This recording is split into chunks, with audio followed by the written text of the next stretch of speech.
Tyler Wright has gone back-to-back and is your 2017 world champion. Wow.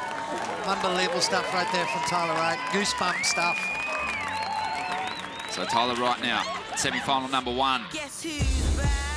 Beautiful turn there. A lot of power. And Tyler, she gets the finish on the inside. And Steph drives off the bottom. Another beautiful opening turn. Let's see if she can finish this wave off. Hooks under the lip. Back out onto the open face. And another critical carve. Steph Gilmore now with a chance to bookend an amazing year and jump a couple of places on the leaderboard.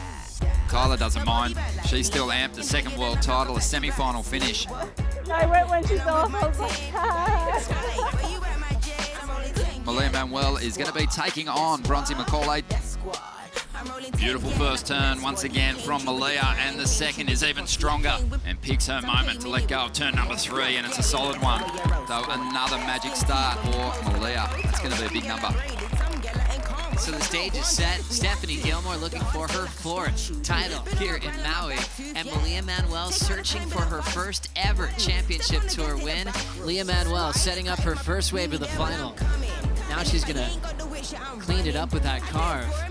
Kicking out on her feet and finally getting her first wave. Drawn out bottom turn, big layback hack. Second maneuver, a huge frontside rip on the open face. Your champion of the Maui Women's Pro in 2017 is Stephanie Gilmore.